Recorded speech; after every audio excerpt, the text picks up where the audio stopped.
right, let's hit it.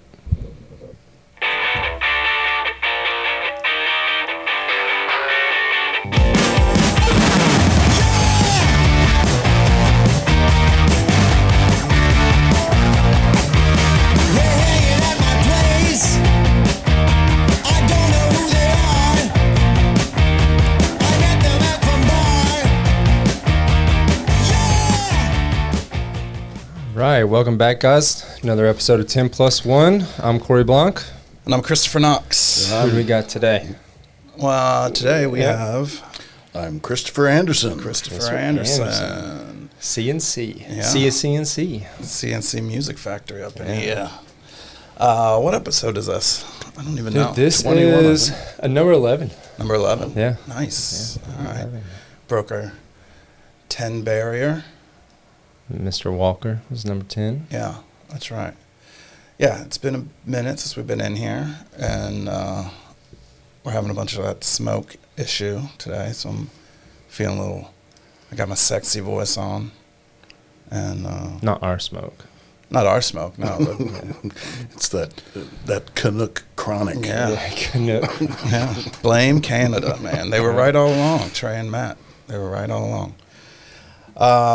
Yeah, so this is 10 Plus 1 podcast, and we're here every week, and we do, we're going through employees here at Blanc Creatives and friends of ours, and we're having everybody tell their biography through music. All right. And if you're listening on Spotify, if you have Spotify Premium, you can listen to the whole song, and if you have free Spotify, it displays like 30-second snippets.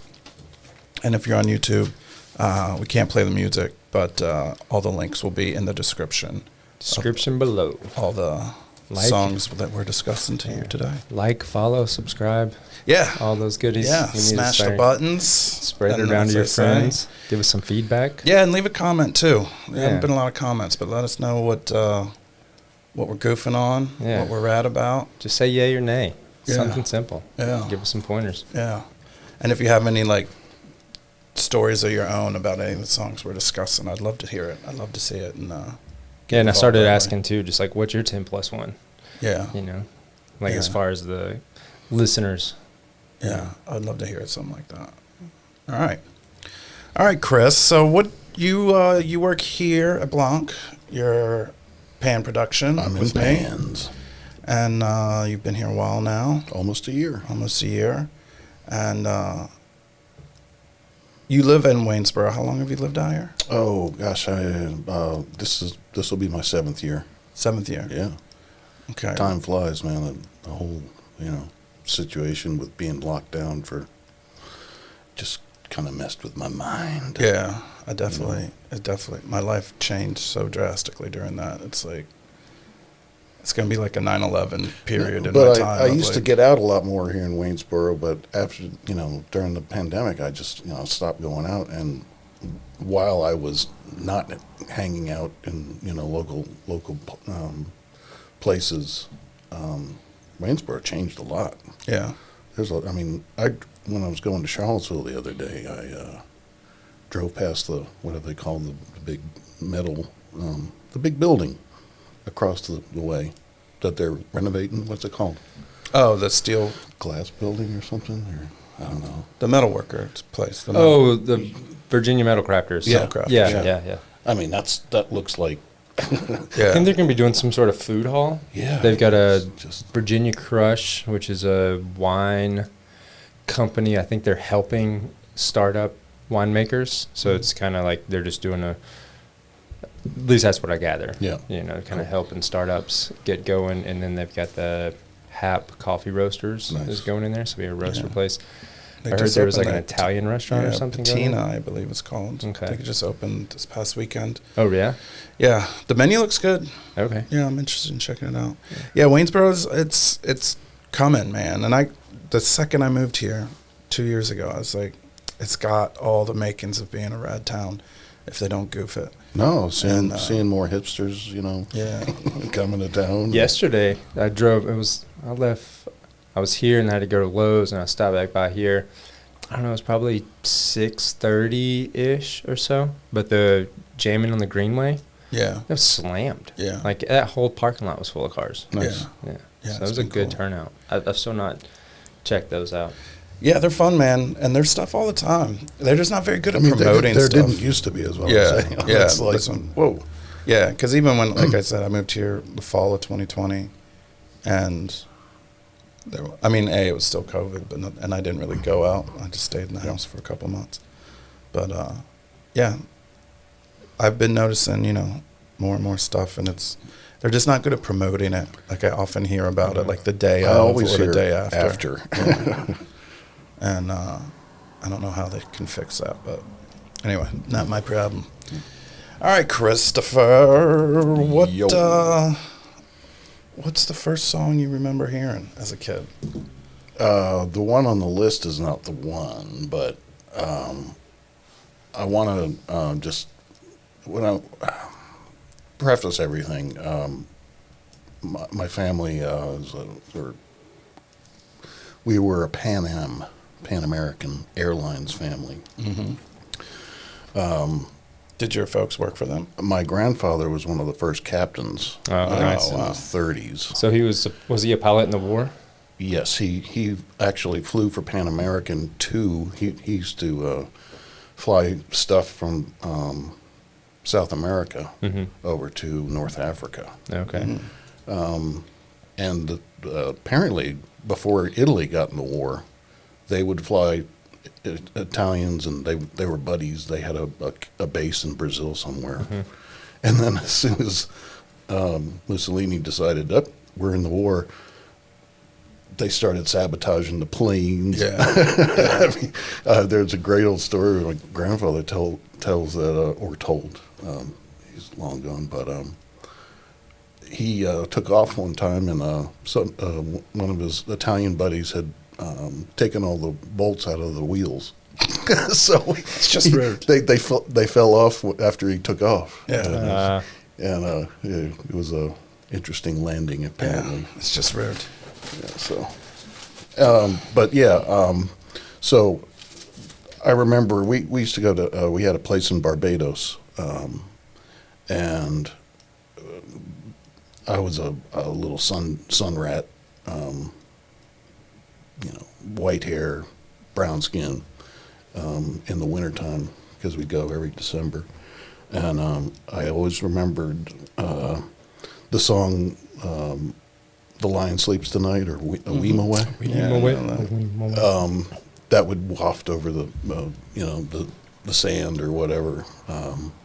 That's the one I really remember. I deleted it, but yeah, that. It just kind of informed me of. It's not really like an American song. It has a world. It's African or something foreign. I thought that band was like Scandinavian or something. I can't remember who is it. The Tokens, I believe, their name was. Yeah, for some reason I thought There's a long story about the song. It was a woman in South Africa wrote it long ago, and I think Pete Seeger or somebody, maybe it was Alan Lomax or one of those guys that was a chronicler of music and folk music, and it got picked up in the States, and they wrote English lyrics to it, and the woman never saw a dime. Yeah. For like 50 years, and finally the reparations. So they're set now. Whoever the family is, I mean, the writer's long gone. But anyway, Yeah, it's a great song. Is that the song you chose? No, sorry, I digressed really quickly. Okay, the first song I wanted to get into was off of Let It Be. And when I was 6 years old, my godparents bought me the album Let It Be, which I thought, looking back, I'm like, it's an interesting thing to buy a 6-year-old. Yeah. But it was one of the first of many awesome things that they did for me. but I really liked the sound of the tracks that had more of a live sound. Yeah. So the one that always comes back to me, it's not one of the ones that you would think, let it be, is Dig a Pony. Dig a Pony. All right. So that's what we're at. Yep. All right, let's do it. Said it, Dig a Pony. The Beatles. So yeah, I was pretty Right. much a Beatles freak most of my life. Yeah, I mean, I can understand why. Especially you got that at 6. Like, it's such a good... And Dig a Pony was one of the Beatles songs that in one of my bands we'd always do that one, and it was a rocker. Nice. Yeah. Yeah, we were saying, like, you could, in that version, you can just, like, hear the sound just, like, leaving the space. It's just very raw, the way it's recorded. I love it. Yes, sir. All right, so you had a place in Barbados, but where were you living when you were 6? Like, Long Island, New York. Long Island. A place called West Islip. Most of the time. That's where we ended up. But that's on the North Shore? no, it's on the Great South Bay. Okay. But we did, my dad's folks had a place up in outside of Huntington, Cold Spring Harbor, Yeah. which is also a Billy Joel album. But I dated 2 girls from Cold Spring Harbor. is that right? Yeah. They were actually in a place called Fiddler's Green, but everybody knows Cold Spring Harbor. So Yeah. But yeah, we lived up there when I was an infant, so I don't really count that as for me. Yeah. But yeah, we moved to West Islip. So you grew up mostly in Long Island? Yeah, until I was 10, we moved down to Virginia in '77. Okay. And wasn't that in Gloucester? Yes. Okay. Yeah, I'm sure Long Island back then was just so nice. It was. It really was, and it was a really interesting. I mean, looking back musically, there was so much going on from the late '60s Yeah. through the '70s. Yeah. I mean, discounting disco, but it was always there. Yeah. You couldn't turn on a radio and not hear either Barry Manilow and the Bee Gees and all that nonsense. Not nonsense, sorry. Yeah. I mean, I don't care for that particularly. No, I'm pretty happy that I had older people to inform me about what was the real deal, So Yeah. When did, because now Long Island's kind of known for like meathead culture and Long Island culture, but was it like that back Strong then? Island. That's Strong different. Island. yeah, That's it different. kind of sounds like it's gone a little Jersey to me or something. Yeah. I don't know. But I don't, like, was it like that back then? No, Like, I don't, no, it was like not- everything not I where see we from were. back then, everybody was just pretty normal, like New York. No, it was people, but- it was a pretty classy place. Yeah. Actually, halfway out the island anyway. Yeah. Yeah, there's still a lot of great spots out there, but some places, I was on Long Island City, maybe, something like that. That's closer to New York. So, Yeah. but, It was, Garden City also. yeah, I forget where it was, but yeah, I spent like a weekend out there, and it was rough. Yeah. I haven't been back in, I think we went back for a visit in the, like '82, and I haven't been back Yeah, on the island. I mean, I go to New York City all the time. But, yeah, no, thank you. yeah, yeah. It's depends where you go. Apparently, just about all my childhood friends are either in jail or OD'd or whatever. We got out at a good time, Right. According to my parents, Right. because and my sister was starting to get a serious Long Island accent. It happens. It happens. All right. So where are we at now? Are you still? When on your next song, you still in Long Island or? Yeah, still Okay. in Long Island. Do with my. Thought I had it.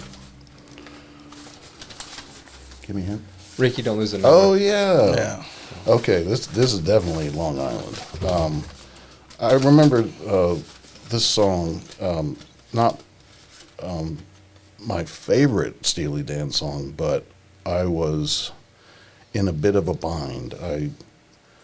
We used to be able to ride our bikes and, travel and for miles. It wasn't that populated. It was pretty residential, very not even suburban. Anyway, I went across the tracks to a friend's house, and it was my first memory of actually being in fear for my life. My friend, his older brother, was supposed to be looking after us. That's what my mom was understood to know. Was supposed to be his mom, but anyway, got there. The dude was sniffing glue. And something wasn't right. I had never experienced somebody out of their mind or just blasted. Okay. Wow. And How old were you? 7, Okay. I think. Yeah. Yeah. 7 or 8. And I'd never been that uncomfortable. And he was, and I don't even remember his name. It doesn't really matter. He was being tempted by his brother. I'm like, no. And I walked out the front door, and some meathead had their car stereo blaring. And I just remember, actually it was The Boys Are Back in Town by Thin Lizzy. Mm-hmm. And then the next song, it had that weird, it's like timpani. And I wanted to go home. And I couldn't remember my phone number. Yeah. So it stuck in my head. And How far away from home do you think you were? I was probably 2 miles. Yeah. But as a kid, I mean, Yeah. it's like Yeah, it's the other forever. side of the world. And it could have been a mile. I mean, it could have been 5 miles. I mean, we used to ride our bikes just forever and ever and ever. Yeah, but when you're far and afraid, Yeah. it doesn't make a difference. It You was could be just- down the block if you're terrified. And that was before they started putting mustard in the glue, airplane glue. So it was, the huffing odor was very pronounced. Yeah. Still can almost sense it. So All right. So what song was this? Ricky, Don't Lose That Number. Nice. Steely Dan. I haven't heard this in forever. Let's do It's it. a great song. All right. Steely Dan. Yes. Love me some Steely Dan. Have you ever seen them? No, they were on my bucket list. Had an opportunity. They didn't tour much. Yeah. I I know it's always like a big event when they do. I had a chance to see Donald Fagen in the sometime in the late '90s, and it didn't pan out. Yeah. So. Did you ever lose your number again? No, I can probably tell you what it is right now. Yeah, 774. Yeah. there was a time in my life when I hated Steely Dan. And then, I don't know, like 15 years ago, I was sitting in a bar. And I was like, it came on, and I was like, I think I love Steely Dan. And then it was just, I mean, it's the ultimate, like, older guy. Yeah, Like, Yeah. really listening I to the didn't. music. I didn't really get hot on them until college. It was kind of like they made you feel smarter somehow. I don't Yeah. know. It's just they were so slick, and it definitely just brings up feelings. Like, yeah. like And for some reason, it really goes well with Blow. I mean, yeah, especially at the I don't time, know man. why. It was always on, I'm sure. Like, That was mirrors the on the time. table. All right, so where are we at now? All right. So you moved to Virginia when you were 10, yeah, and but where we're at now, you're still in Long Island. Ricky, Don't Lose Yeah, that the was. Number. Yeah. I think I passed over another one from Long Island because I was running out of time and space. We moved down in the summer of '77, which on Long Island was there was Frampton Comes Alive had come out, which was a great live album. A lot of the stuff. Wasn't that Summer Sam though, or was that 76? Probably. I don't remember. I remember the Terror, but were you up there for that? Yeah. Okay. Oh yeah, for sure. Yeah, maybe it was earlier than that. In my head, it's 77. No, I Maybe mean, earlier I than could, that. I could pick Berkowitz out of the lineup to this day. I mean, Yeah. it was just etched in your, it was on the front page of everything, Yeah. on TV, and Yeah, a friend of mine did a documentary on him, saying that he wasn't alone. Like he only did a couple of the murders. not just the dog. No, there's this whole thing with like the Yeah, that was 77. There was Yeah. also like the blackout of 77. Yeah. Yankees winning the season. It Yeah. was like 77 was the year.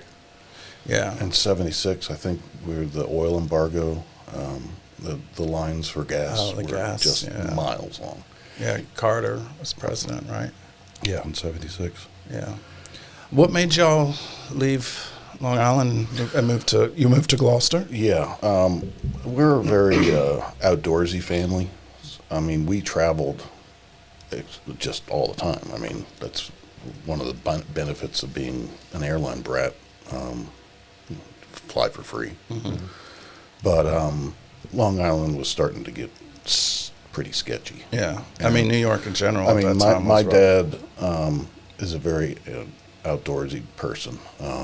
Hunting, fishing, you name it. It's what he does in his retirement. He runs a company down in Argentina for wing shooting and Dorado fishing and stuff like that. That's awesome. Yeah, it's so beautiful down there. It's just awesome to have the opportunity to go there. Down in like Patagonia. Well, it's out of Buenos Aires, but yeah, Oh, okay. they do some excursions down in Patagonia, which is mind blowing. Mm-hmm. Just, I mean, there's nothing but beauty. Yeah. There's no people. Yeah. You see the glaciers and just it's just it's like another planet. Yeah. But Dad would drive to the city, flying out of JFK. He was a captain for Pan American as well. So he just, the 70s in New York, the Bronx were on fire, and it was just, it was not a good time for NYC. Yeah. Yeah. It was race riots and all, blah blah blah, blackouts and all that nonsense. But he just couldn't take it anymore. So literally, my mom and he got a map out of the United States, and or maybe it was the East Coast, whatever. The story's vague, but literally tossed a dart Interesting. and hit Virginia and hit Gloucester, Wow. Nice. which is a county there's 5 rivers that feed Gloucester. Mm-hmm. So there's a huge amount of waterfront, all the little peninsulas and fingers. And it was too good to be true. And we took a flight down to Gloucester from Long Island and found a piece of property, and it was like done in like a month. Wow. So yeah, it was that fast. I didn't even know what to do. I mean, it was like, oh well, we're moving, kind of thing. So, but yeah, it was Yeah, Gloucester was must have been super desolate back then, because It's even in the nothing. 90s it was desolate. I'm sure it's not no, anymore. But Gloucester County, I mean, had 2 stoplights, Yeah. one in the courthouse and one down at Gloucester Point, yeah, and that was it. And there were no shopping malls or Walmarts or hardly anything. Interesting. They had a little airport there, and Dad had gotten certified on a Cessna Citation, which is a little private jet. This is when Pan American was starting to go tits up. I don't know, some people know the history of Pan American, but they got into major trouble. So all the pilots were starting to get side gigs. We flew down from Long Island, and he put the twin engine jet on this postage stamp of a airport, which had weeds growing up, and I mean, it wasn't a municipal anything. Yeah. And on either end, It's a real man we're like Noriega 100 situation. foot pine trees on either end. So no one had ever put a jet down there. So that made the local news. That's Nice. So I guess. That's cool. But I mean, Gloucester was. I don't recognize it anymore. Yeah, It's I just can't even crazy. imagine what it's like now. Because it's so gorgeous and, like, out of the way. I'm sure once people from Hampton Roads and whatever figured it out. Yeah. It was, Well, the military has a huge presence. I mean, just not the military itself, but a lot of military personnel live there yeah. because it's. I mean, Hampton Roads is all military. Yeah, So. exactly. It's just ever expanding. So, All right. So what song are we at now? And what's all right. the story with this? So, moved to Gloucester. The media market changed completely from New York. No radio. I mean, I think we got 3 stations, and occasionally, ABC, NBC, CBS. Occasionally, if you went to UHF, you could get PBS. And it was a wasteland. I mean, Hampton Roads had stuff going on, but it wasn't very artsy, let's say.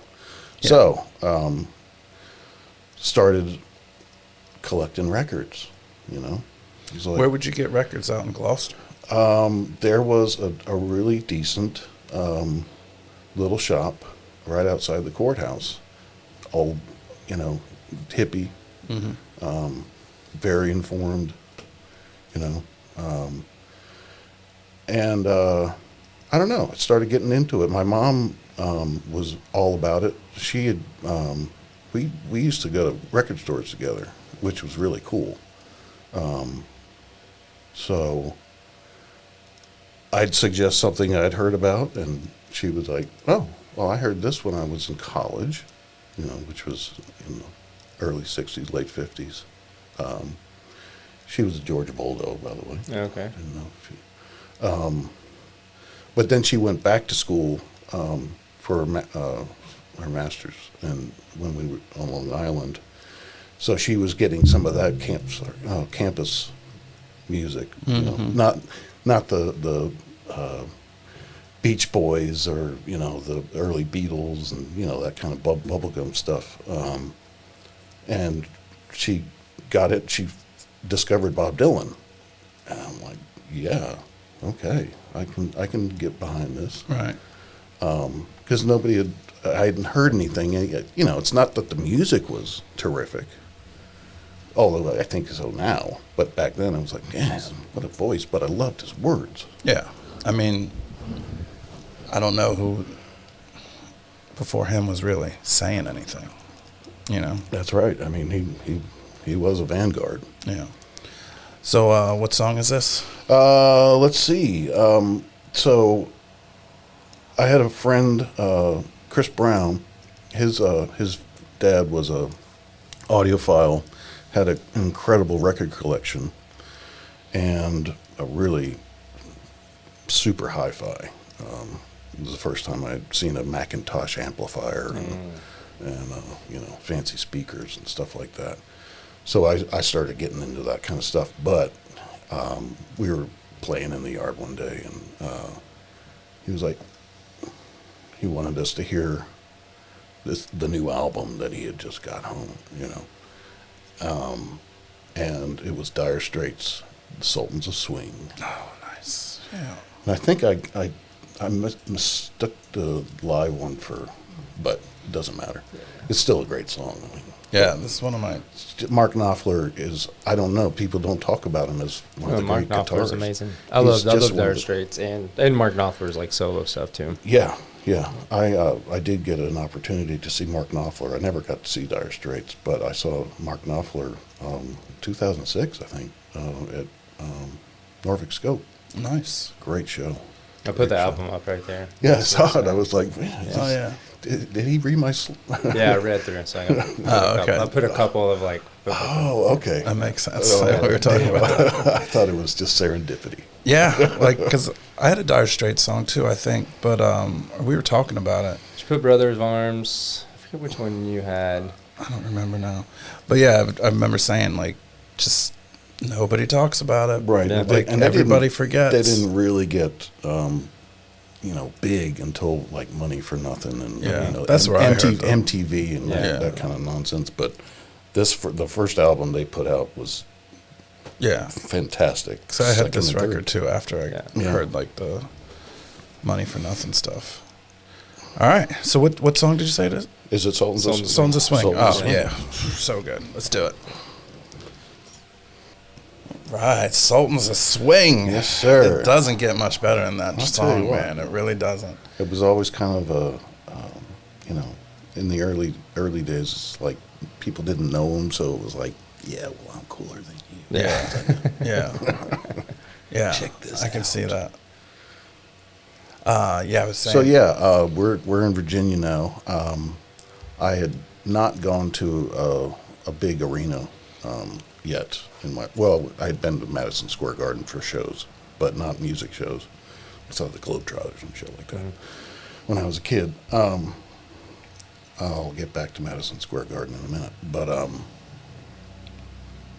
Merle Haggard came to the Hampton Coliseum Really? in 70. Yeah, it was that winter. We'd only been in Virginia like 6 months, and my dad was into Merle Haggard. Yeah, of course. I was like, who the fuck is Merle Haggard? I knew who he was, and I'd heard, all of his cohorts, certainly Waylon Jennings and Willie Nelson and Johnny Cash and all that. Yeah, I mean that was like their peak, like late Right. 70s, early 80s. It was like, Right. So anyway, Dad said, "You want to go?" I'm like, "Yeah, sure, whatever." I loved it. It was great.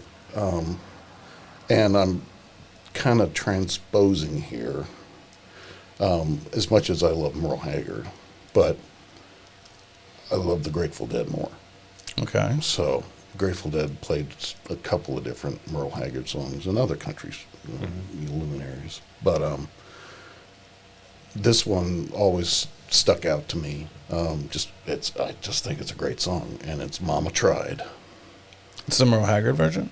the Grateful Dead. The Grateful Dead version of Mama Yes. Tried. I've never heard this Mama Tried. It's a great song. But I did. What's your birthday? 78. 78. Darn, off by a year. I chose one from that from 77. Oh, nice. From the Grateful Dead. All right. It's a great tune. I mean, I was in the womb. yeah. So, I mean, I was alive. No, I always, I'm like, I've been 56 for a little longer than a day. Yeah. All right. So before we do this, like, just briefly, like, when did you get into the Grateful Dead? Like, how did that start? My uncle Nick was a Deadhead. Okay. He was my mother's younger brother. He was the black sheep. Thank God. He took me up in 1981 to Madison Square Garden to see the Grateful Dead. Okay. They hadn't been playing the Garden, but like 2 years, and it became just the thing. Yeah. The history behind that is enough, but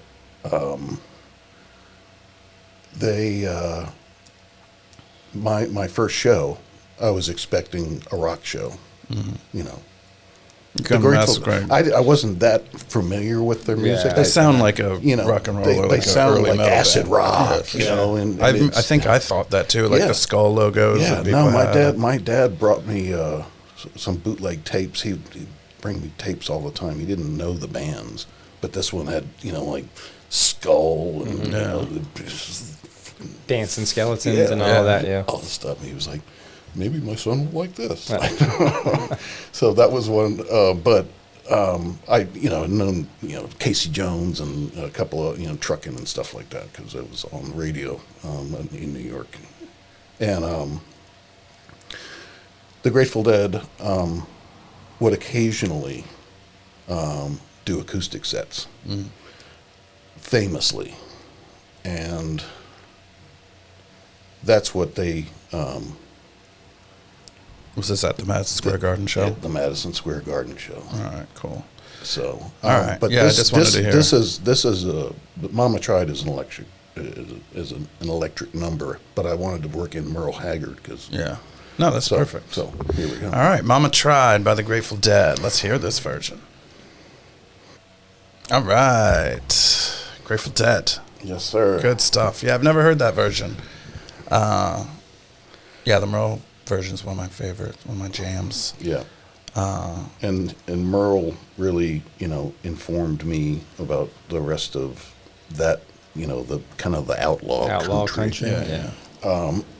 Interestingly enough, it was just on a lark. They were playing Auckland, New Zealand, just coincidentally on one of my trips down there. So I got to see the Highwaymen in Auckland. Wow. That's awesome. Which That's a weird thing. I know, right? Yeah. The Kiwis batshit, over them, and it's Aussies too. Apparently, it's just kind of like part of. It seems like it fits in with their way of life. Yeah. They got an outlaw country vibe, Yeah, Yeah, for sure. yeah. Like if Outside of the anybody's, cities. An island of 20 million sheep and 1 million people or something like that. So anyway, that's that was cool. pretty cool. All right, so But- still we're in Virginia. What's going on now? Okay, I've already gone through my kind of like punk phase, and my small group of friends, we would How old are you now? let's see, 14. Okay. I'm thinking 14. Yeah, And what year did you say this is? the 80, 81, 82. This album came out in '82. Yeah. Okay. Okay, yeah. Yeah, 82 for sure. But I mean, that was it was present when we lived on Long Island, the punk thing. Mm-hmm. But also, I would hear down, the various noises coming across, when you'd walk down the street. You'd hear ska and you'd hear punk and cool shit like that. Virginia, none of that. No. So I just happened to be with my friends were kind of outsiders as well, as far as like not from Gloucester. I mean, one was French, another one was British. We would do mod, like new mod or whatever, clothing, and just trying to figure out what your fashion sense is gonna be. In Yeah, life, I mean, especially 14, that's like when it all starts kicking right. off. I had the Billy Idol, fucking flat top and just shocking white hair, and could do The old balls could do near it. there. I can't do it anymore. Doesn't look the same with a beard. What? What? Yeah, Billy Idol still owes me $30 or 25. He played we went somewhere to Hampton Coliseum. He came on, played half a song, and fell down on the stage drunk. Uh-huh. And That sounds like a Billy there Idol will show. be no refunds. That's what I would expect. So, if you're listening, Billy, I see you're doing ads now. All right, so where are we at here? What do we got next? Okay, so this song's the Clash were my absolute favorite. Sex Pistols were okay, but the Clash to me had a lot more to say musically, also. And I got to see them twice, which the first time I saw them, they opened for the Police. Mm-hmm. That was a show. Yeah, I'm sure. That was quite a show. Anyway, walking around with combat boots and shit like that at this point in my life. But we were out skiing in Idaho, a place called Bogus Basin. It's right next to Sun Valley, but it was kind of a not very well known and certainly kind of a local secret. Beautiful place.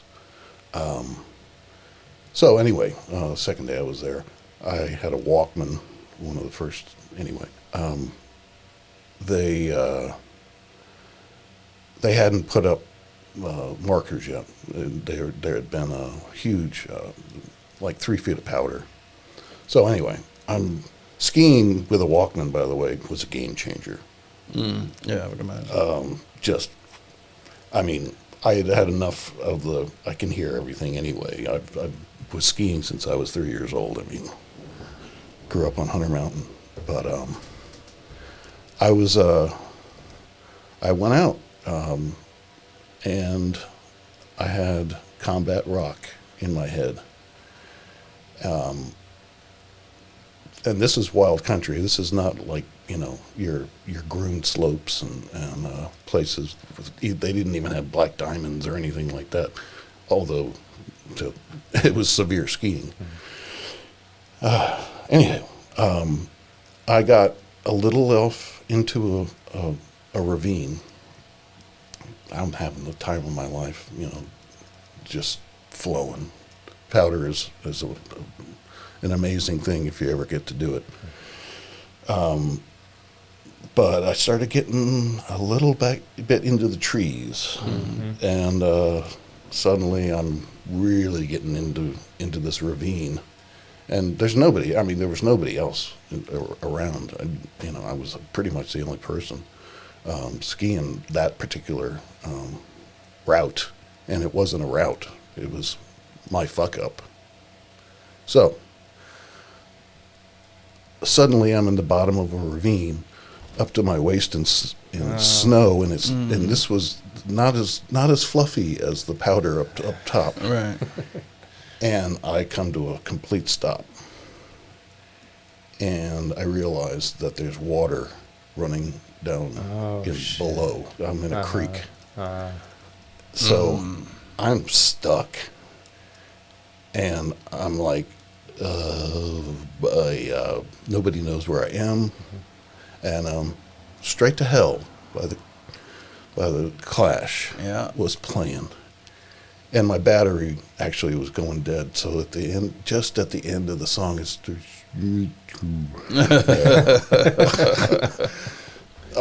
I was in deep trouble. I mean, I had to leave my skis. I mean, my boots were full of water, but I couldn't get my skis up out of the snow, and I didn't get home until after dark, and I had left just after breakfast. Wow.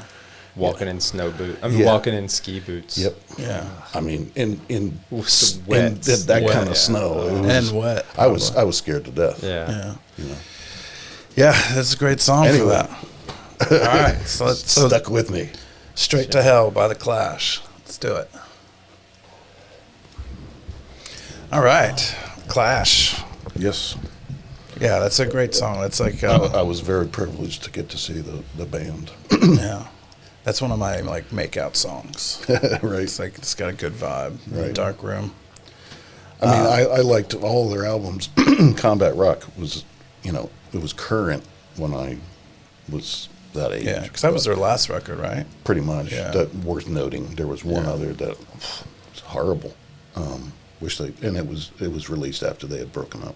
Which one was that? I can't even remember. I blocked it out. Because my favorite's Give 'Em Enough Rope, but I don't remember where that falls. That was like, I think, their fourth album. Yeah, I don't remember where it falls in the line. London Calling, Sandinistas, Give 'Em Enough Rope, and one other, and then Combat Rock.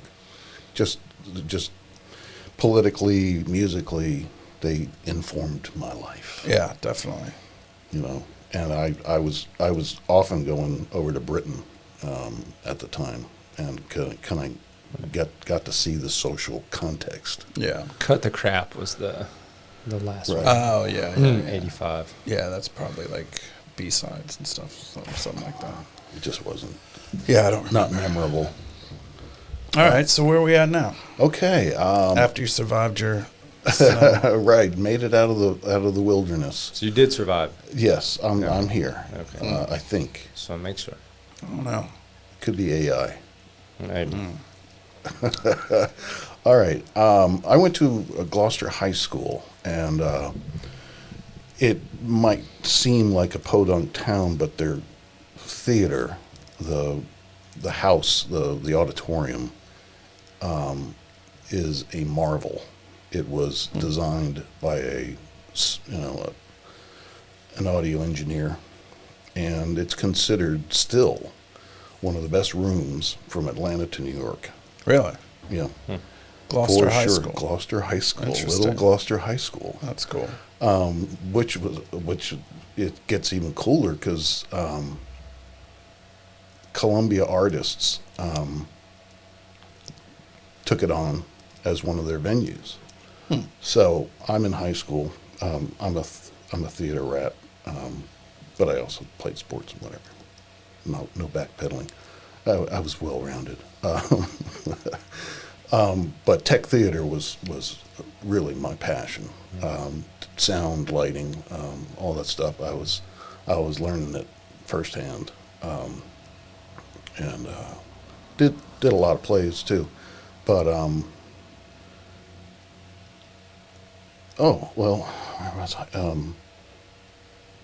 My senior year, I had to do a whatever you call it.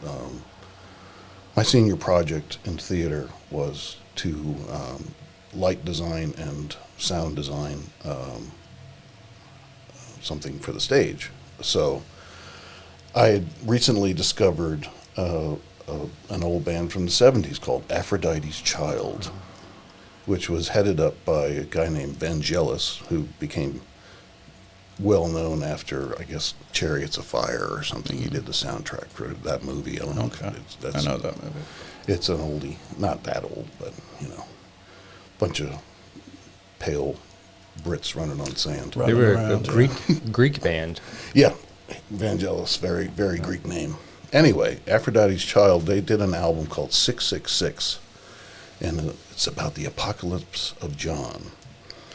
But one of my big numbers, I didn't do the choreography, but I did the lights and effects for the dancers.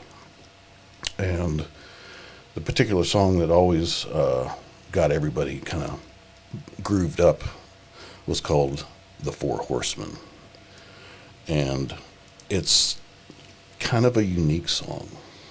Yeah, you turned me on to this like a while ago. That's why it's a good jam.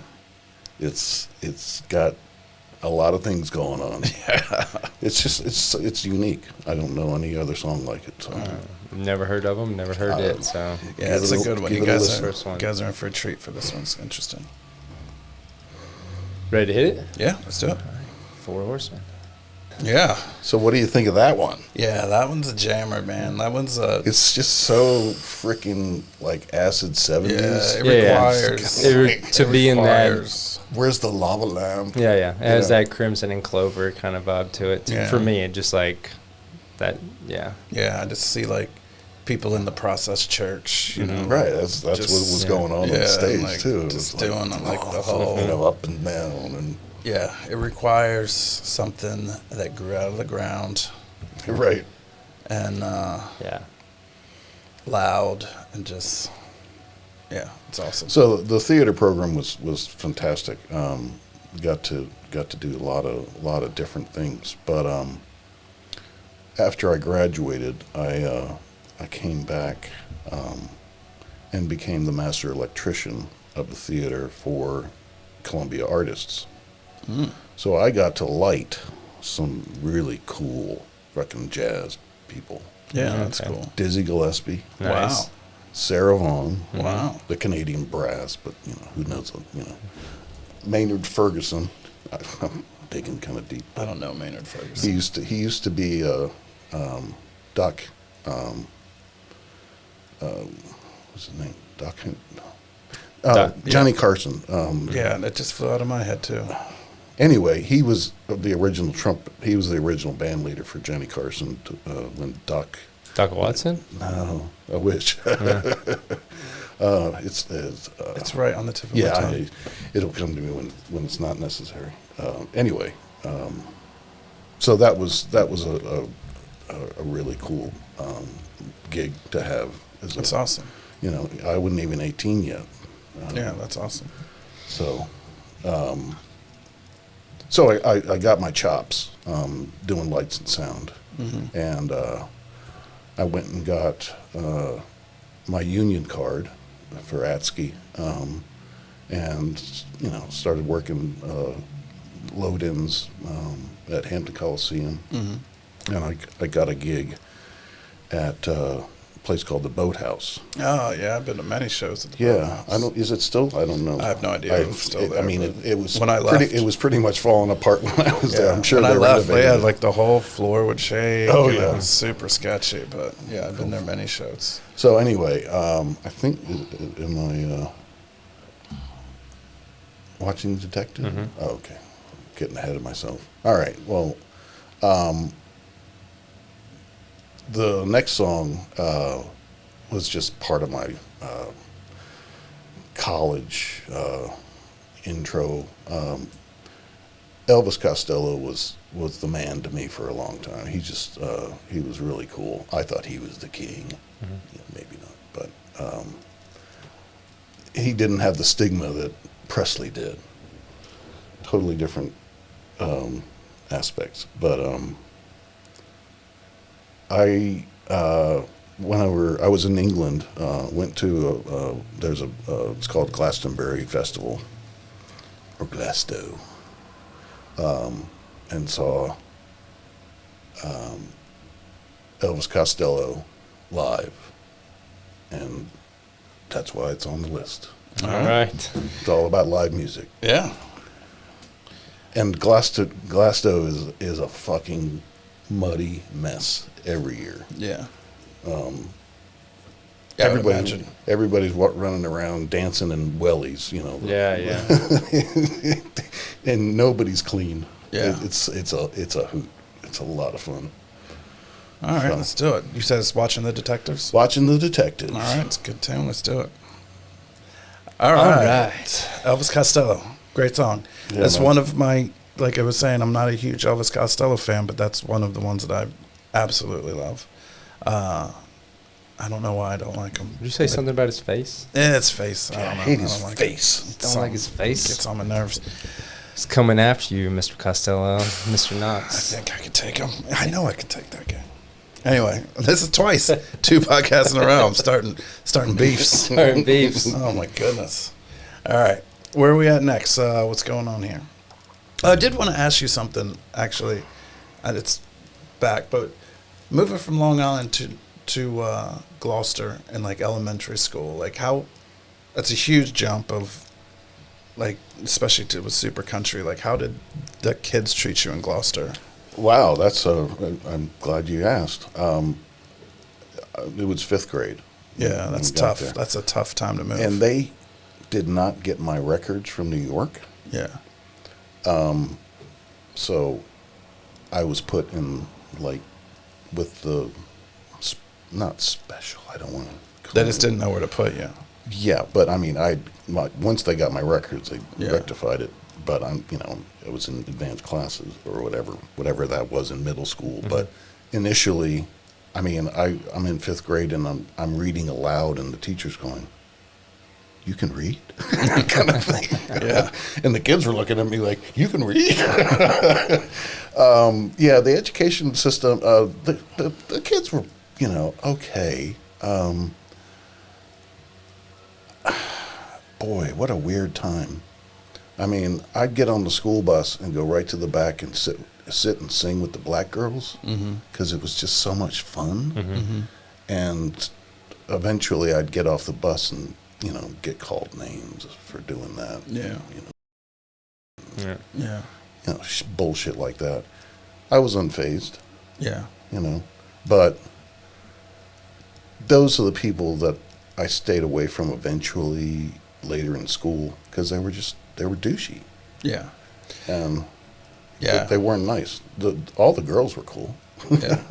Yeah, it's a similar situation moving from San Francisco to like very rural, like Yeah. Pennsylvania. Yeah. And that's why I thought of it. Oh, it was- They just didn't. They hadn't been anywhere. You couldn't have a conversation. It was very tough. I mean, I was going over stuff that I had done in third grade in New York. You know, especially like math but you know, I was reading on a 10th grade level anyway. Yeah. All right, cool. I just was curious. Yeah, that's fair enough. That's it seems like we're regressing back to education is bad. Yeah, I get that. In the world. All right, so where are we at? I just wanted to get that. It was on my mind before, and I forgot to ask. Creep? Nope. Birdsong. Yep. All right.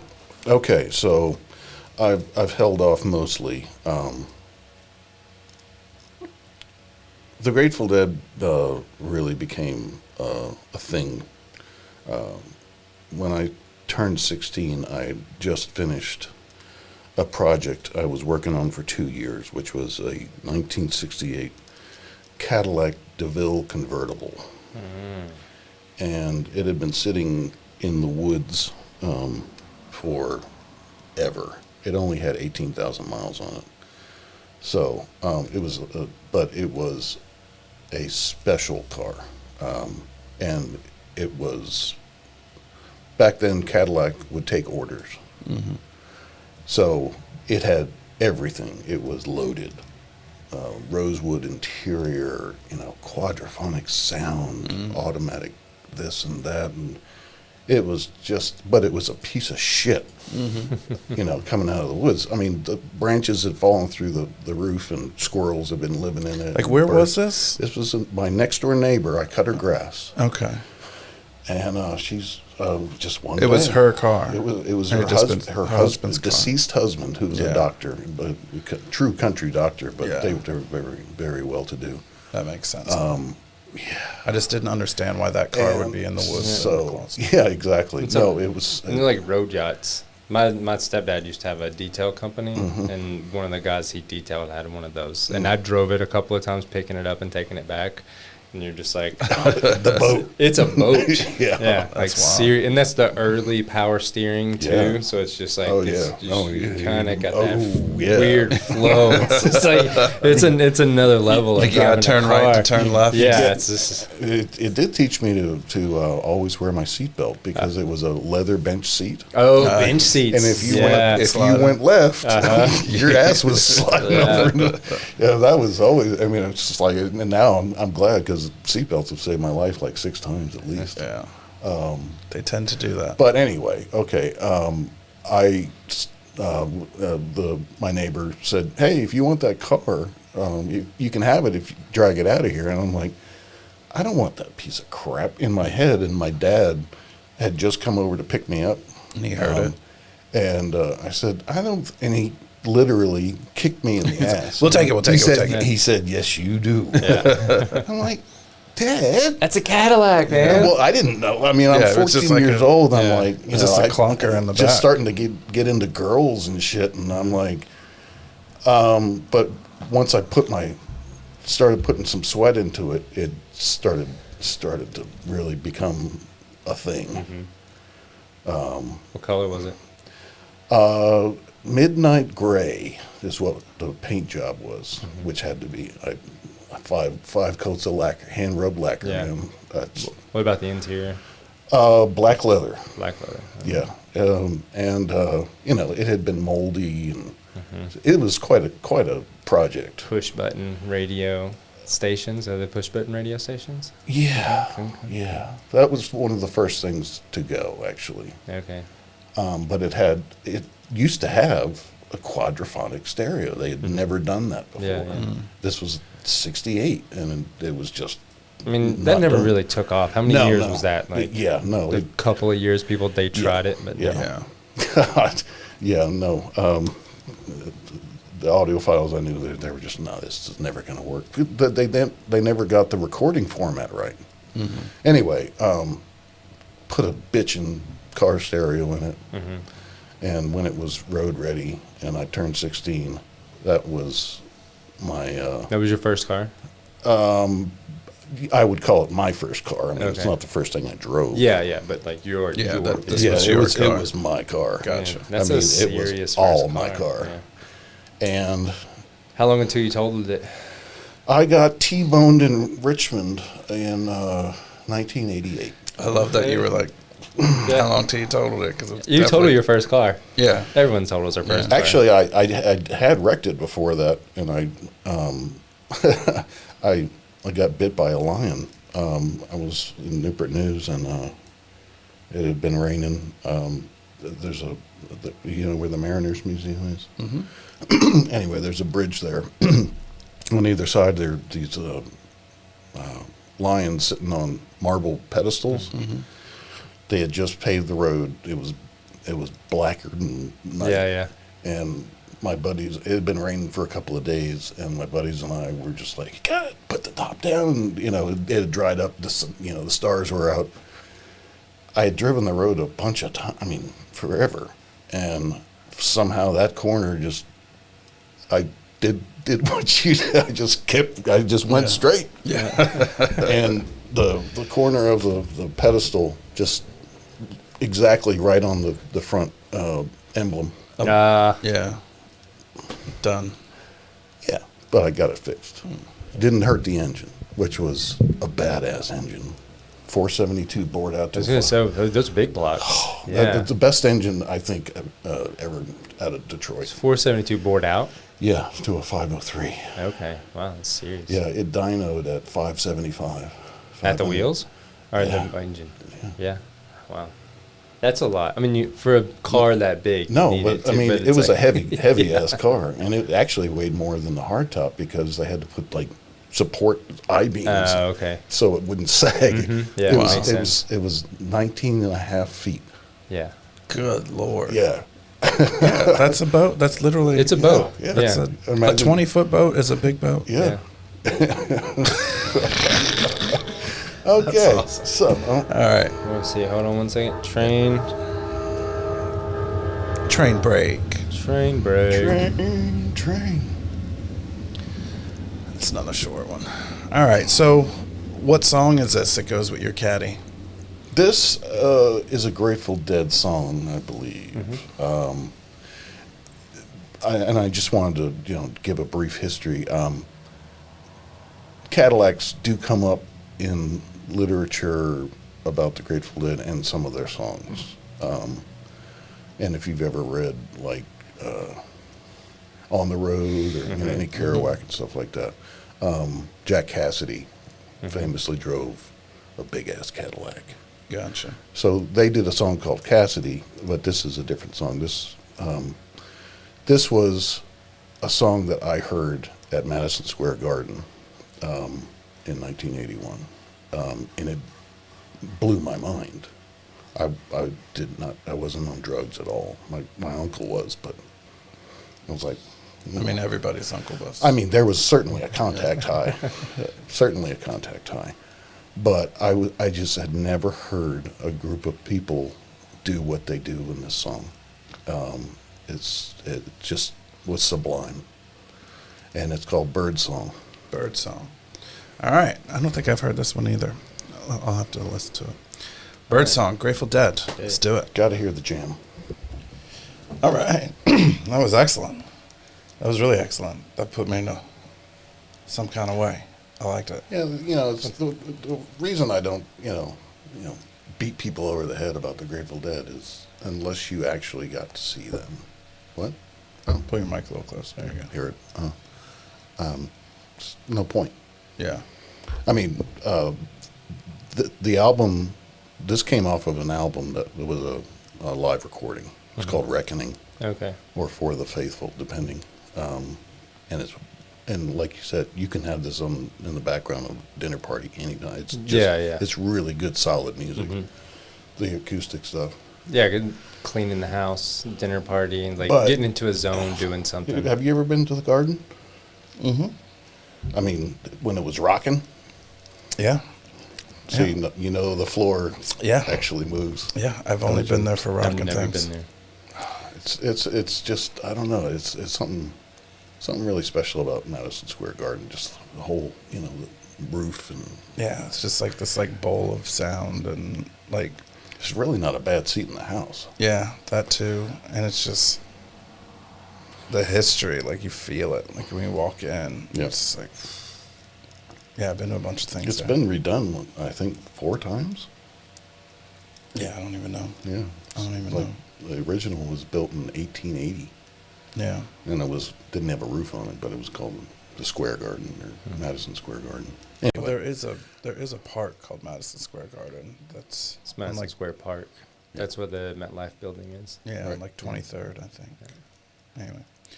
Anyway, yeah, that was great. So- as a non-Grateful Dead like fan, not that I dislike them, but just never got into it. That is a great song. It's a good understood. tune. No, it's it was a really interesting time in my life. Like I said, that big old Cadillac, I tricked out the trunk, put like 3 inches of carpet padding back there, Mm-hmm. and I made a little screen that I could bring down the hood of the lid, and I could stretch out. I mean, I slept Sleep back there. Took people a lot of time. So it was a touring mobile. Yeah. I mean, I drove the hell out of that car, twice cross country. That's awesome. Yeah, well, gas was 85 cents a gallon back then. But, Yeah. it was just, but it, the little side mirror at the front had a Jerry Garcia with his hair blowing back. Just his head, right there, and just a little Garcia right there, my co-pilot. It was just, it was fun. That's cool. And, it's the community. It's kind of lost. I mean, Fish kind of feels that way, but it's just not the same. And it's a generational thing. Yeah, yeah. I know Trey is completely, bonkers about Fish, which is cool. I mean, I was the same way with Grateful Dead. It's just after Garcia died, I just didn't feel it anymore. Yeah. And I can tried. totally I tried understand Fish. I actually saw Fish at Madison Square Garden as well. It's a good show, but Yeah, Anyway. I can see that. so That's how I feel about Motorhead. right. All right. All right, so where we at now there, brother? I missed it. Creep. Oh, right. I brought up the boathouse a little while ago. So I had a on-call kind of gig, and one of the guys, Paul, called out this weekend, which was cool because I was planning on going anyway to see the show. There's a band called Belly. Yeah, I've heard of them. They had a couple of hits. But Tanya, I had met Tanya some years before. She was the lead singer. She's a little homunculus of a person. Anyway, we had run into each other a few times. Her original band was called Throwing Muses. So anyway, I'm like, cool, get to see Tanya again. So I get there and get the cue sheet for I was doing lights, not sound, and it's like, who's Radiohead? I'd never heard of Radiohead. I'm like, that's kind of a stupid name. I mean, but then I thought about it. I was like, actually, that's not a stupid name. Anyway, I'd never heard a note from the band, and this kind of cockeyed guy came over, and he was like, hey, make sure they, It was Tom. Tom. Yeah. Tom York, man. He's a hoot. I didn't know how to take him. I didn't even know he was I hadn't seen the band. The band didn't do a set or anything, a warm-up set. At least not there. Anyway. They didn't sound check or anything? No, I mean, we got to the sound check, but when he came up, he wanted Prior to that. Yeah, Gotcha. Because this was early. This was like when this album came out. So this was our first album. As far as I know, yeah, it was 93 is when something honey, Pablo Honey. Pablo Honey. Yeah. Yeah. So, and knowing back, "Creep" was their first Big hit, song. So, They went like almost like a decade plus, maybe 2 decades without playing this song live. right, And then Tom York actually heard it on the radio. I was like, man, that's a cool song. He was like, oh, fuck, that's my song. So then he like started playing it again. But because of how right, big it went, yeah, they were just like, we don't play it anymore. yeah. No, I understand. I mean, their direction went completely another way, Yeah. which I'm thankful for. I think they're a fascinating band. Yeah, definitely. That's like a perfect word for them. Just like everything that those dudes are about is just fascinating. Yeah. And I don't get it, but I like that I'm alive while it's happening. Yeah. This is a pinnacle band for me to see live. Never seen them live, but if I Mm-hmm. ever get a chance to, that's the one that's on my bucket list That's as far as a awesome. band to see. So I'm looking at the light cues, and the term is chunk, and I was like, that's 12 lights at once Hmm. in a bump bum, and you hear it in the song. Has that upstroke, that thing, and that's the light cue, and I'm like, that's pretty cool, and I didn't get to sound check it. I mean, to do the lights or anything. I heard the sound check, but I was like, okay, I heard the song. An hour later, I'm sitting there at the light board, and the show starts. So I nailed it, but here's the song. Yeah. Nice. Creep by Radiohead. Good story. I like this. All right. Radiohead. Creep. Hey. Great jam. Yeah, most of your songs are very Subdued. mood setting. Yeah, like Right. you know what I mean? They're all Yeah. good. They're good headphone songs. Right. They're good yeah, I'm picking up what you're laying down here. Here's another really good headphone song coming Yeah. up next. All right. So where are we at now? So you went to college? Yeah, for a long time. Yeah. The deal with my escapades at universities and colleges was essential to me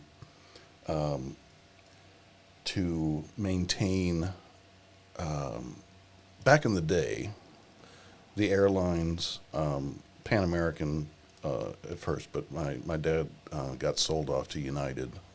They sold the entire Pacific fleet to United. I would get a book of blank tickets every year. And as long as I stayed at least part-time in college, I would continue. You're still They don't do that anymore because I think I pretty much broke them. Yeah. Yeah. I mean, plus I just don't do People blank like me. tickets anymore. No, You I can't mean, just- I can't even fly standby anymore. Yeah. I wouldn't. It's just, it's pointless. Yeah. I Yeah. mean, the last couple of times I've tried, it's just been like, Yeah. I'm stuck in this frickin' airport for another day Yeah. Yeah. because I get bumped. My ex-girlfriend, her grandfather was one of the first, I don't know if he did Pan Am. I know he was one of the first Delta pilots. And same thing, he flew in the wars, and then he was like one of the first commercial pilots. But that set the tone for multiple generations in their family. And she would get the around the world tickets. Right. Yep. Yeah. No, it was a pretty sweet deal. Mm-hmm. And the nice thing about it, I mean, shucks, you'd show up and it was, you get to know the system. I'm sorry, we only have room in first. Yeah. And as long as they had a tie and a coat on, Mm-hmm. There you go. that's a shame. Of course I will. So yeah, and back in the day, man, I mean, I was drinking fucking champagne at 13, 14 years old, and I would fly. I mean, you have to play the part, Yeah, you have yeah, to look like a little Lord Fauntleroy or whatever, but Yeah, that's a cool life, man. and the food was excellent. I mean, you never hear about good airline food. just to get, Yeah. real food Yeah. Not on a only real plate with a real knife. some of the other like non-American airlines still have some really good food. Oh no, they've especially the Saudis and Oh, the yeah. Emirates and Yeah. all those. They have really stepped up. They have showers. Yeah. Yeah. Oh It's yeah. crazy. No, I flew. I did an Emirates when went to the Seychelles and had my own bed, Yeah. basically a little pod. Yeah. Yeah, they close It off was- how it the was doors and the expensive, apartment. but that was nice. Anyhow, Yeah. Where are we at now there? I think I have. Little wing. Was that 10? Little wing. Oh yeah. Okay. Oh, another Cadillac song. Okay, so my buddy Dave Gardner and I had driven out to Seattle. His wife had taken on some program at UW, and I had been in California, and I drove up the coast to pick him up, and we started a month-long bosking tour. Basically, we just bosked our way. I don't understand what that. Bosking? Basking. Basking. Like street play music. Oh, I thought it was busking. Busking. I've always Sorry. said busking. Basking. Busking. All right. Yeah. Yeah, it is busking. No, I'm not saying what it is. No, That's no, just what I heard. was. Okay. Even hearing it, busking. Yeah, I was Yeah. like, busking. you were. I thought you were like Yeah. Bossk Army or something. Busking. Playing music on the streets. Gotcha. Yeah. Yeah, I wasn't trying to correct you. I No, just no. didn't know Thank what you. busking I was. don't want that. I want that edited. So we're busking. All right. So we were trying to make it to one of the music. It was Targhee. It was summertime. Perfect weather up north there. We had just come out of a place called Red Lodge, Montana. We got kicked out of our hotel in the middle of the night. So What was going on? Oh well, nothing, totally nefarious, but Just enough. just enough Gotcha. to piss off the innkeeper. Jumped in the car, had a full tank of gas. I'm like, all right, well, I'm up now, and I was up. Driving, it's 3 or 4 in the morning. Pretty much had gone through all the tapes that we had for the stereo. Just kind of had some silence. He was snoozing in the back. Occasionally would pick up his guitar or whatever, or crack a beer, whatever. So I'm driving. I get to Montana, and it's a place called Crazy Woman Valley. And it's one of the most unique geological places I've ever known. It looks like you're driving in Mars, but the formation of the Earth looks like a woman laying on her side. Just these very curvaceous Yeah. hills, and there are tints of red and stuff like that in the soil and the rocks and stuff. So the sun is just about to come up. I had the radio on a station some miles before, hours before, and I just kind of lost it. So it wasn't real staticky, but had an Alpine in it. It was on search, and the sun starts coming up, and I just start hearing this faint radio station coming in. And the sun comes up. I mean, this is not even just the way I remember it, but this is how it happened. It's not just a good story. The sun comes up, and the first notes of Little Wing by Stevie Ray Vaughan, I mean, it's a Hendrix tune, comes on, and I'm like, oh, cool, we're in range. I'm like, I don't have to, not listen to anything. And then, the song plays, and then it's over, and that was the night that Stevie Ray, they were playing it because Stevie Ray had crashed. Yeah. But you didn't know I this at had the no time. idea. Yeah, No, it was, Yeah. it had just happened, Yeah. like that night. That's right. Oh, wow. Yeah, I remember So that too. I just remember that the beauty of that top down, you know, and Yeah. So, thought I'd give Stevie Yeah. a nod. That's a Definitely. solid one Let's right do it. there. Stevie Ray Vaughan. This is another great tune. Yeah, after that song went off the radio, and when I'm driving, there was like a 10-second pause. I'm like, did I lose the station again? He was like, if you haven't heard. Oh, Christ. Yeah.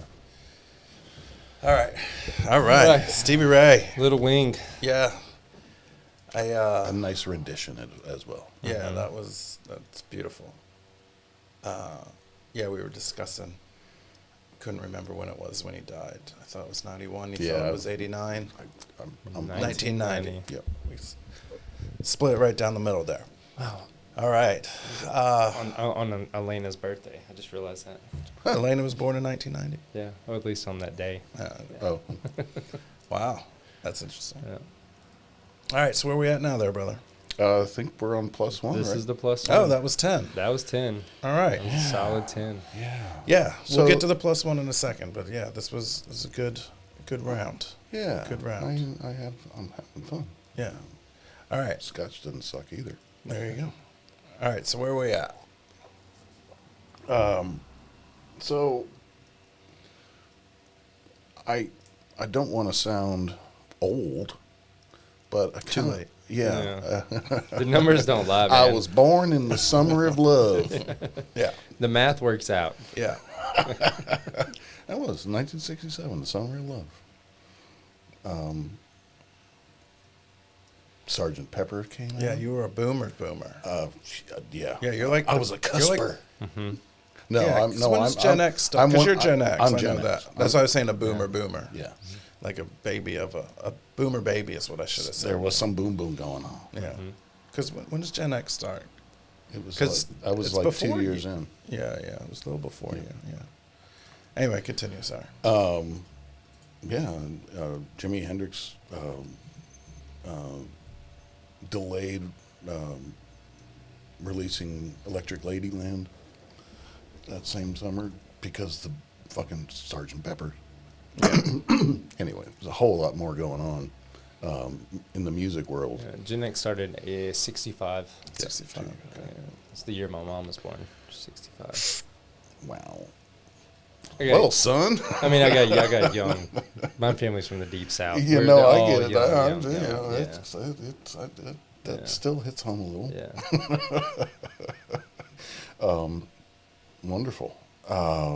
So, I just the 70s, all the shit that was going on. I mean, there was prog rock, there was disco, there was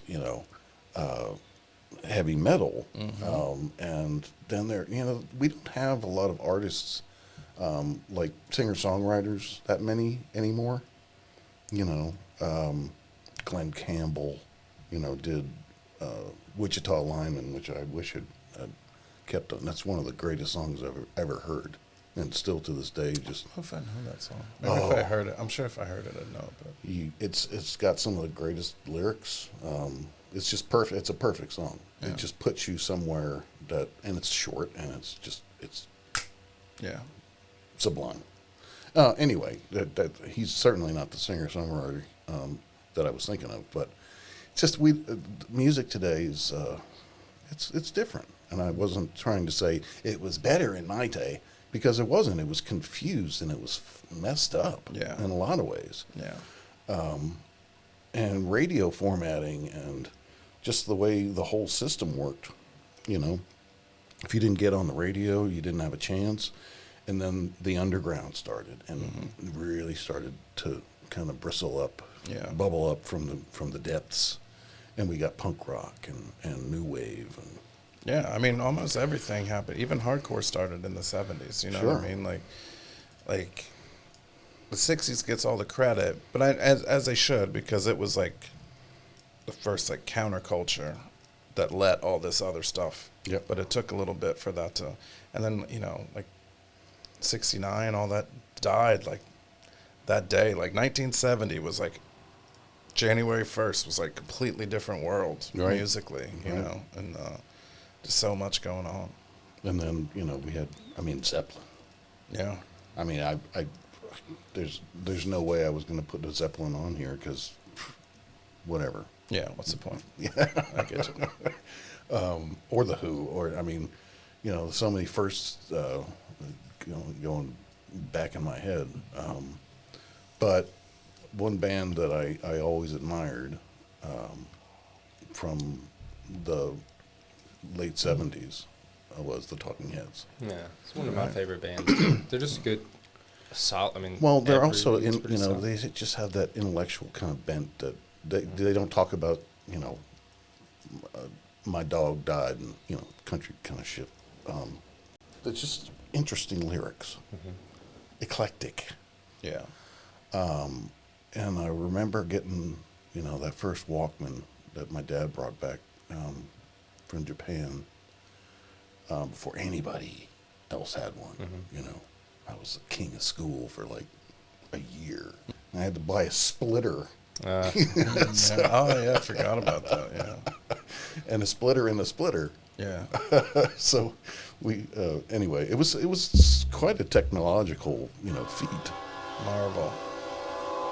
Train time. train. Yeah. Always reminds All me right, of the and we're great- back from the train. And we're back from Great the song train. by Blackfoot, who opened for Van Halen the first time I saw him. Yeah, Blackfoot was a great. Yeah, Yeah. But They're from that- Florida, I think. I have no idea, think but they're from it's Florida. what got me onto harmonica. Yeah, yeah. And well, anyway, we didn't even get to Van Halen Yeah. or any of that crap, which is fine. But I was in the San Francisco airport and they had just installed the moving sidewalks, and there was we had a 6-hour layover. We were going to Tokyo. Oh, that's a little story I haven't told you. That was still Pan Am. First class upstairs on the 747. Guess who was there? The big man, Andre the Giant. Oh, Ah. Andre. Nice. Nicest guy. Yeah, he had There's us a at picture of first me. class. I wish I It don't was in know. like 3 first class seats. Yeah, probably. they had to, that there was a delay, and that's Actually, they had to take all the armrests out. what year was this? 79 or 80. Yeah, because Anyway. I'm trying to think of how many times he went to Japan. Oh, they loved him there. Anyway, I'll think about it. no, it was much earlier than that because I was a kid. No, it was in the 70s. Yeah. It didn't matter. It was late 70s because of the Walkman.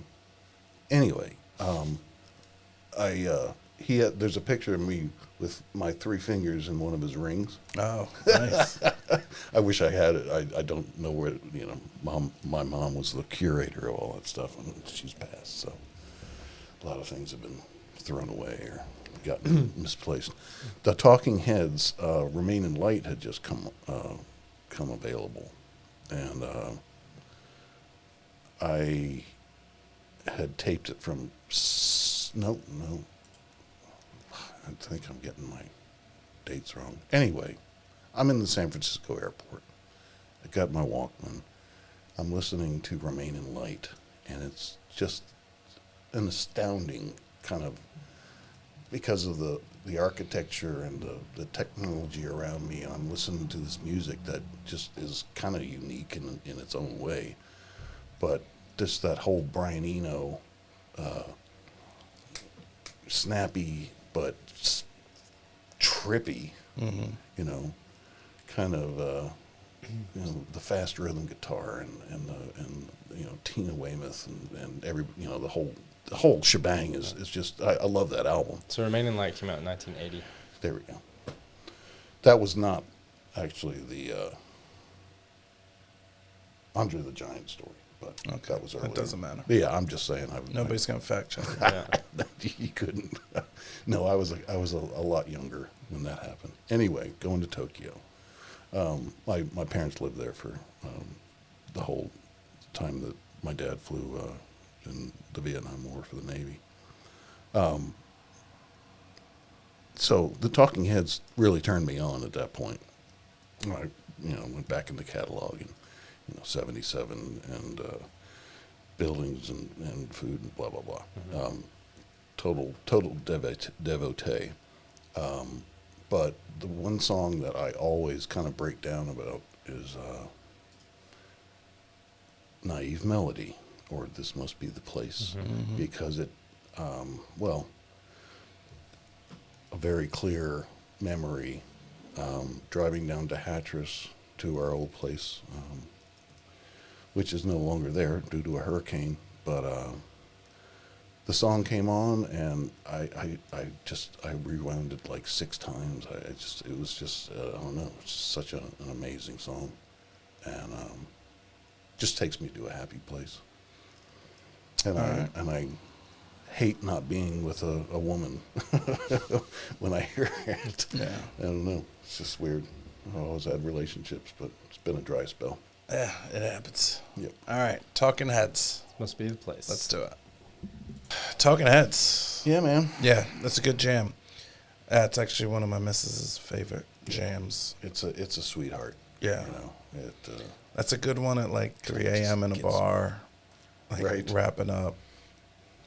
Yeah, as a bartender, you have like closing songs. Of Absolutely. Like, get your last thing in, Yep. and we're wrapping it up. What Because was it, even though it's like the beat is upbeat, it's just sad, and it makes you just want to like go home. It's not sad. It's a little melancholy, but Yeah. not really. I don't know. like- I always get like happy, and then like I don't know how it just makes me if feel weird. if you try and sing it those last couple, it's like, I can't. I just break down. I don't know. All Till right, my man. heart stops. This was good. This Cool. was great. Yeah, I think musically this has been my favorite. Really Yeah, nice. yeah. Even the couple that I didn't know were things that I liked, and yeah, I've been looking forward to this podcast for a while. Cool. Yeah, me too. A lot of things I could have added, but Yeah, I mean that's time the and money. name of the 10 game, plus man. 1, man. It's That's 10 the plus hard 1. That's part. why it's hard. Yep. I mean, I started with like 30 something songs, and Yeah. you're just like, you have to keep narrowing down and narrowing down and narrowing down. Yeah. Well, that's what I did this morning when I'm like, Yeah. and then did I make a snap judgment? At a certain point, Because you there just was gotta let the it go. stories kind of Yeah. arc and do. I mean, it took me a couple of weeks Yeah. Right. to like really get it down. One thing I am noticing just doing this, and I mean, we've got 11 episodes under the belt right now, is how many bands have made it on the list multiple times. Yep. Yeah. Crossover. Like Yeah. who? Dire Straits. Dire Straits. Straits, Radiohead, Steely Dan. Those are the definite ones Mhm. that I've noticed. I know we definitely have had Radiohead, Steely Dan. I would imagine we'd have a Grateful Dead already, but I don't know. I don't know if Trey had a Grateful Dead. He would be the only one, maybe. There was a mention of Thin Lizzy.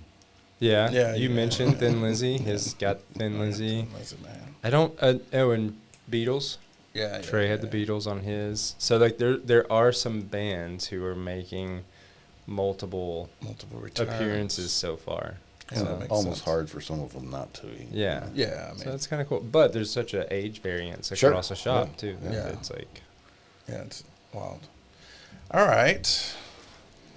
Is that a wrap? Yeah, I think we're about to wrap it up. All right. You got anything to add there, Corey? no man. What about you, Mr. Anderson? It's been a pleasure. Yeah. Yeah, this was good. It was hot. This was the hottest, Yeah, the hottest podcast in the. Yeah. The It's a little, smoke little in the air. stuffy in the Little box. sticky. Yeah. We got some heat and humidity. Yeah, hot box. You guys might hear a fan going in the background. Send us some more love. Help us make some more money. Maybe we can afford a mini split one day. Yeah, that'd be nice. That'd be Little pretty AC nice. in the Little What's AC. in? Blanc Oh box. God, mini split. AC in the Blanc box. Yeah. But yeah, thank you once again for watching our podcast and listening to our podcast. But we still got a little Done and done. boom. Cheers, brother.